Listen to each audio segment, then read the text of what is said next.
Hello and welcome back to Build a CubeSat. My name is Manuel and today we are kicking off the three-part video series about the software stack for Development Kit version 1. And as always, I would like to thank PCBWay for sponsoring this video.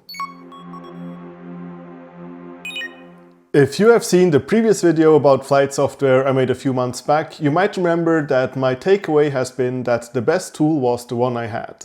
So given I'm most familiar with Python, my approach was to go with a Python superloop architecture like PyCubed. Well, things have turned out a bit differently. A short time after that video went up, a few people with much more experience than me started working on an actual space-worthy, well-reasoned flight software stack based on Zephyr and Fprime, and already now it's beyond anything I could have come up with myself. And that's not only a testament to how amazing the community that has formed around Build a CubeSat is, but it also validates making this project fully open. And honestly, it may very well shave a few years off the time it takes to get this CubeSat to orbit. I will cover the development of the DevKit software in 3 videos. In this first one, I want to share a summary of where we are right now, how we got here, and where we are going with the software stack. Part 2 will focus on Zephyr and microcontrollers, and Part 3 on the CM5 and Fprime. But before we get into it, I would like to acknowledge the people who have come together to make this possible. First of all, Guy, who I introduced in the previous video. He has single-handedly spearheaded this effort and he's the software lead. CodeFlight has taken on a lot of PR review duty, advocated for the use of Fprime and contributed with his hands-on experience with it. Nate has also been a huge advocate for Fprime and has contributed with his experience working with it on the ProofsKit software stack. Together with HR, they have set up a CI pipeline for the Build a CubeSat Codeberg repo that runs on a box in the Space Research Lab at Texas State. And Brett from CubeSource has shared insights from his experience working on the FrontierSat mission, which by the way made it to orbit and successfully entered its operational phase. My sincere gratitude goes out to all of you. It's people like you who make open source the right way forward for this project. Now let's jump into the architecture overview. It's my pleasure to introduce you to the Rocinante CubeSat software stack. Of course, the name is an homage to my favorite work of fiction ever. At its core, the Roci stack is a small distributed system, a network if you will, with nodes that have different roles. They talk to each other via controller area network or CAN on the bacBus and execute tasks either periodically, on request or autonomously. The goal of the software stack is the same as for the whole project. We are designing this to be adaptable, modular and of course, fully open source. One thing we need to establish is that at this moment the Rocinante stack is very much in development and not ready for spaceflight yet. We are working to get this to a point where people can run it on the upcoming Development Kit V1. By the way, make sure to sign up here if you want to get notified when the dev kit goes on sale. And as always with this project, we aim to land the prototype article close to what the flight article may be like. But it's important to be very clear about the fact that all of this is at an early stage and we're working towards a proof of concept, which I will refer to as POC. Let's look at the hardware that will be included in DevKit V1 to make all of this a bit more concrete. Compute-wise, the DevKit will include one EPS V2 main board with an STM32F405 on it, one CM5 Carrier Board V2, and 2 MicroMod MCU Carriers V2, each with 2 slots, one for a processor board and one for a function board. And of course, all the bacBus interconnect boards to tie the stack together. The Compute Module 5 carrier is what I would call a large node because it's a full Linux machine that will run NASA's Fprime flight software, which is a JPL framework with substantial flight heritage, including the Ingenuity Mars helicopter. I'll make an entire intro video to Fprime, but the basic idea is that you build the topology of your system from components that are connected with typed ports. So, for example, you might have 3 components like cam capture, data storage, and file downlink, each as a self-contained box wired together through a port with a defined data type. The camera might hand off an image buffer to data products for temporary storage, and then it gets transferred to file downlink as soon as we can downlink. All of these work together without either one needing to know the other's internals. The setup work for Fprime needs to happen in C++, but once everything is in place, the components and topologies are described in a modeling language called FPP, which is much more accessible. Fprime includes the CCSDS communication stack that frames our telemetry for the downlink, plus it has its own basic ground system out of the box, which is called GDS. And it also supports YAMS, which is an industry standard open source ground system. Again, there is a lot to talk about regarding Fprime, and we'll do that in future videos. Fprime will be running on top of Yocto, which is a framework for building lightweight Linux distributions for embedded systems, so pretty much a perfect fit for CubeSat. And we'll also talk more about that in future videos. For the DevKit POC, this CM5 node will have the role of the main OBC, so it will basically be the brains that orchestrates the other nodes. This is an intentional decision to make developing the structure and logic of the whole stack easier and faster. It removes a lot of friction if you can just SSH into a machine and make a change, as opposed to having to flash a new firmware each time you want to change something. But of course, the OBC should be an always-on low-power node, so probably not the CM5. This is why, looking beyond the POC release of the Roci stack, we aim to make the CM5 the payload computer and the main OBC a dynamically assignable role rather than a predefined node. There are pros and cons to assigning the OBC role to the EPS MCU or the comms MCU, or even having it fully separate. The dynamic assignment will let users explore these options and get a feel which suits a given mission profile the best. And ideally, if the assigned MCU fails, a different MCU node should be able to take on the OBC role and keep the system up. This is a future goal though. For the moment, the CM5 will be the boss. Now, the STM32F405 on the EPS is what I would call a small node because it doesn't run Fprime. Instead, it runs a lean custom flight software on top of Zephyr that is built to mesh with Fprime.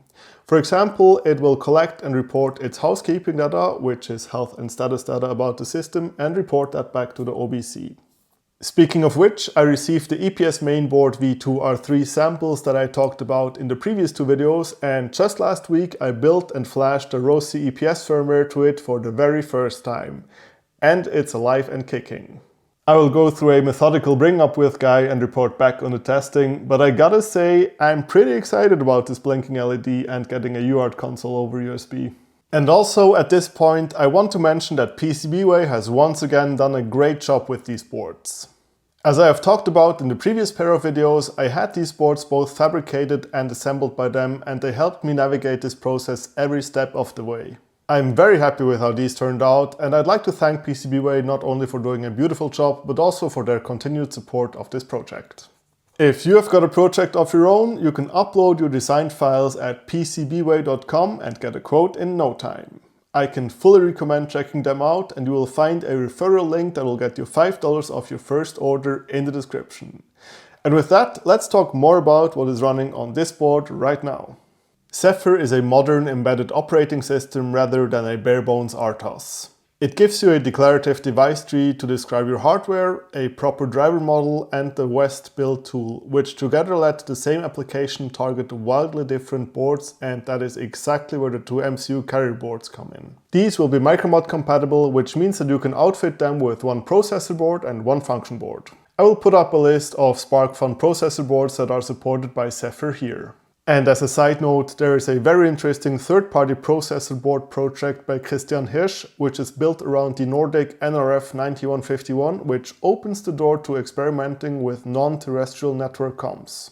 If you have been following this project for a while, you might know that this is something I really want to evaluate for my CubeSat. So definitely a campaign to keep an eye on and subscribe to on CrowdSupply. Now, of course, not all of these boards will be plug and play. Getting each processor to run with the Roci stack will require some work, but it will still make it much easier to experiment with different MCUs.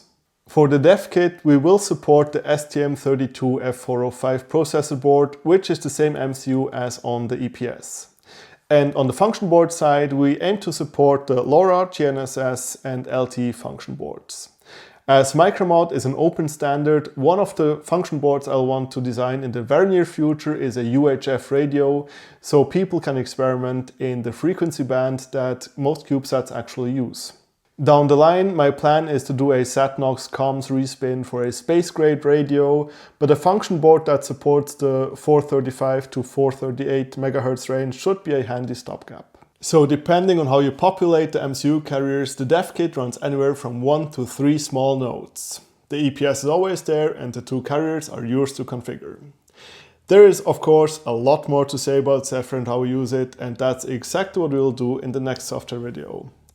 I want to take you through building and flashing the Roci stack onto the EPS, from cloning the repo to reading sensor data. If that sounds interesting to you, consider subscribing to the channel. And also, if you're in a position to do so, maybe support the project on Patreon or with a super thanks or membership here on YouTube. All the relevant links are in the description.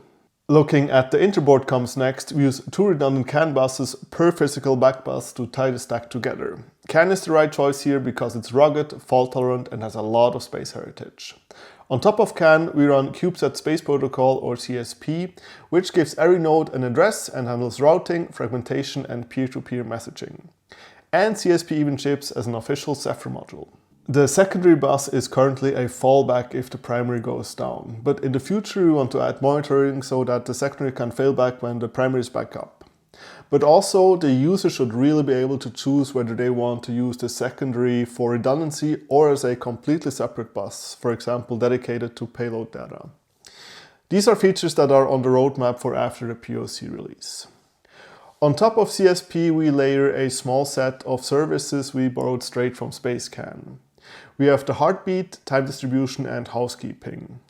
Each of these services could fill its own video and we'll get to them as we push towards flight. If you want to dive into more details today, head over to Guy's architecture document which is called bacFSW STD001 and it's linked below. So that's the shape of the dev kit stack. We have 1 Linux brain, 1 to 3 microcontroller nodes, a single bacBus and CSP over redundant CAN buses. Now here's how this POC might extend to flight software in the months and years ahead. First, the CM5 will become the payload for compute-intensive tasks like image capture and processing, while the OBC role will become dynamic. Then the secondary CAN bus will become configurable, and when we have boards with both bacBus A and B enabled, this will make for either a lot of redundancy out of the box or a lot of flexibility or a mix of both. And lastly, a lot of software decisions will depend on the hardware and will be made when more subsystems come online. A few noteworthy ones are the solar panels and solar charging module, the UHF radio, the ADCS, GNSS and the payload. And just to indicate the progress we have made with the POC in the 4 months since Guy started working on this, I have highlighted all the currently working items in green and things that are being worked on in orange. Let's now talk about one of the significant future architectural additions. As we have discussed, small nodes will run a custom Zephyr implementation and large nodes will be full Linux computers running Fprime. This opens up a niche between the two, which we will populate with medium nodes. These will be a bit beefier MCUs that run Fprime on top of Zephyr and thus integrate more seamlessly with the large nodes. This is a genuine upgrade to the architecture because we can still keep the Zephyr-only small nodes around for low-power, always-on MCUs that act as sensor heads or watchdogs. So that's one of the main things I'm looking forward to down the line. By the way, if you're interested in running Fprime on MCUs, our friends over at the ProofSkit project are doing just that on most of their CubeSats, 3 of which are being deployed from the ISS right now as I'm recording this. I will add a link to the show notes to where you can rewatch the deployment and learn more about the project. Another massive topic with any system is of course security, so let's talk about that next. Most CubeSats, including ours, operate on amateur radio bands, so encryption of commands might not be legal in all jurisdictions. So how do you stop someone from sending rogue commands through your spacecraft or stop a stray signal from being misread as a command without encrypting the link? The key insight here is that authentication is not the same as encryption, because we don't really need to hide what our commands say. After all, everybody is welcome to listen in and decode them. But what we need is a way to verify that a command really came from us.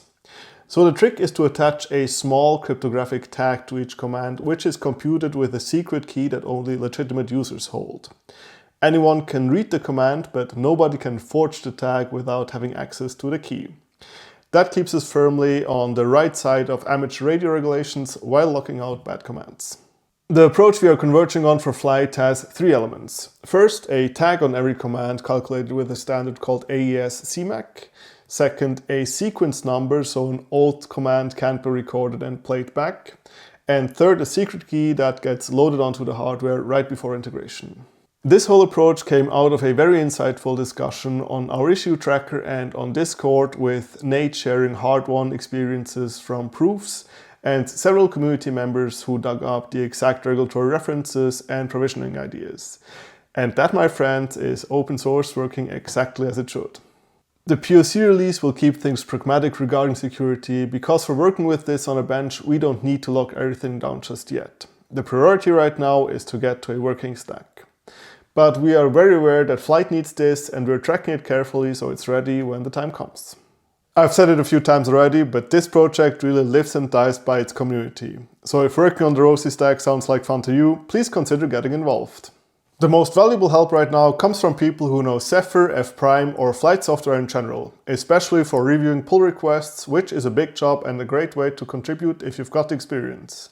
But honestly, you don't need to be an expert to jump in. There's always room to write documentation, test things, fix bugs, or just ask good questions to make the design better. Everything goes through pull requests over on CodePerk, the workflow for which is written up in our contributing guide. And the best place to start a conversation is the flight software channel on the Discord. So come say hi. Alright, this is all I wanted to mention today. It's a massive topic and I can't wait to delve into building and flashing the Zephyr firmware onto DPS. And after that, we're getting into Fprime on the CM5 Carrier V2. We are also approaching the development kit release, which should be exciting. Remember to sign up here if you want to get pinged. Thanks to PCBWay for sponsoring this video, and to the lovely people who support the project on Patreon, Ko-fi, and with the YouTube membership. Thank you for watching all the way through. Let me know if you liked this episode, and I'll see you in the next one.